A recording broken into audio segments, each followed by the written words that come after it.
नमस्कार दोस्तों। आज की भागदौड़ की दुनिया में हर किसी को सक्सेस चाहिए, विजय होना है। और हम लोग कोशिश करते हैं कि कहीं से हमें कुछ ऐसा फॉर्मूला मिल जाए जिससे कि हम जल्दी अपने लक्ष्य को पूरा कर पाएं। तो इसी विषय के ऊपर आज मैं चर्चा करूंगी। आज मैं एक लेख आपके सामने प्रस्तुत करूंगी जो कि नंद किशोर श्रीमाली जी ने लिखा है।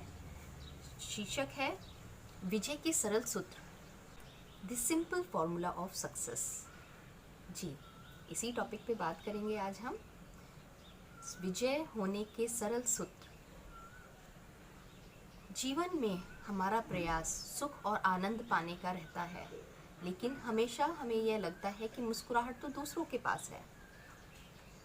हमारे हिस्से में तो सुखों का अमृत आया ही नहीं, और अमृत की परछाई को धन समझकर उनका पीछा करना जीवन का ध्येय हो जाता है, पर तृप्ति तब भी नहीं मिल जाती हमें। धन जीवन के केंद्र में होकर भी जीवन की धुरी नहीं है, अपितु धन जीवन को अर्थ प्रदान करता है। इसलिए धन और सफलता प्राप्ति की होड़ में ईर्ष्या द्वेष जैसे संताप हमने जोड़ लिए हैं, और ये भाव प्रत्येक क्षण जीवन में हमारी परीक्षा लेते हैं। उपनिवेशकारों ने उसका तोड़ ढूंढ लिया है। यह ज्ञान आज भी प्रासंगिक है और प्रतिपल हमारा मार्गदर्शन कर सकता है। सोने मन के स्वरह गीता में श्री कृष्ण कहते हैं, फल की चिंता किए बिना कर्म करें।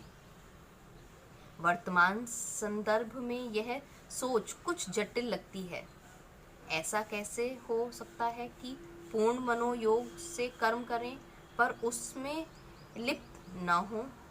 इसे संभव बनाने के लिए उपनिषेधकारों का कथन है कि तुम्हारा कुछ है ही नहीं, तुम्हें ईश्वर के मात्र कुछ समय के लिए सुख, संपदा, उपभोग और उपयोग के लिए प्रदान की है। कम नैसर्गिक स्वभाव है, क्योंकि हर कोई कर्म करत है। सूर्य अपने समय पर उगता है, अस्त होता है। वृक्ष अपने समय पर फल धारण करता है। कभी भी कर्म के फल धारण करते हैं। कहीं भी कर्म के फल को लेकर आपाधापी नहीं है, पर मनुष्य के पास मन है, और यह मन फल को लेकर बड़ा बेचैन है। जब भी मन उद्गीन होता है, दूसरों से तुलना कर अपने लिए शांति खरीद लेता है। संसार के अन्य प्राणियों की उपेक्षा सिर्फ मनुष्य चिंतन और मनन कर सकता है, और सिर्फ मनुष्य ही दुखी भी होता है, क्योंकि वह कर्म से अधिक उसके फल में आसक्त होता है। हमें ये याद रखना चाहिए, कर्म का फल हमेशा कल में होता है और जीवन का आज में।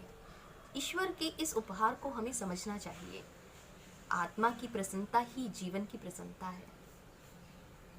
विश्व और संपूर्ण जीवन में हम स्वयं को कमजोर उन क्षणों में अनुभव करते हैं जब हमारा विश्वास प्रकलित होता है।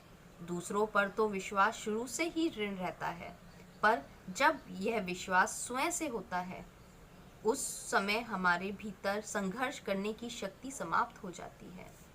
वस्तुतः हम सब में विशोहम का घोष है।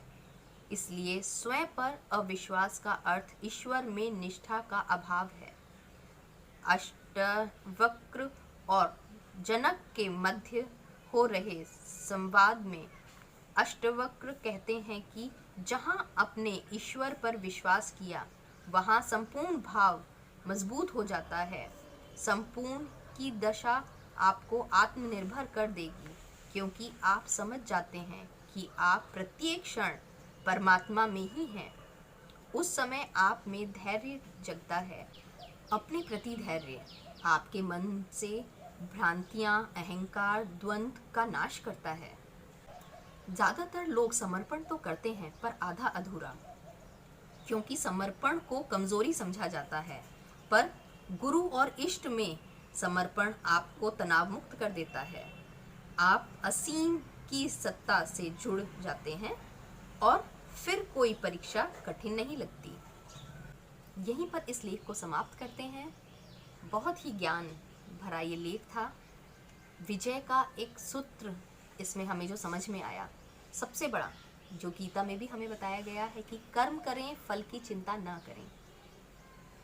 और जो सबसे एक जिसे कहना चाहिए फॉर्मूला, अगर आप अपने दिमाग में एक बात बैठा लें कि कर्म का फल हमेशा कल आता है और जीवन आज में है, बस वहीं से आपकी विजय आरंभ हो जाएगी। ये सबसे ही सुंदर, सबसे ही मूल्यवान ज्ञान है इस लेख के अंदर। तो यही एक जो मैं आपके साथ लेख साझा करने का मेरा मकसद यही था कि मैं इस धारणा को आप तक पहुंचाऊं। बहुत ही सुंदर, बहुत ही मूल्यवान वचन। कर्म का फल कल में है, जीवन का आज में। तो आज को जिएं और कल की चिंता ना करें, सिर्फ कर्म करें। इसी के साथ यहाँ पर इस चर्चा को समाप्त करते हैं। धन्यवाद।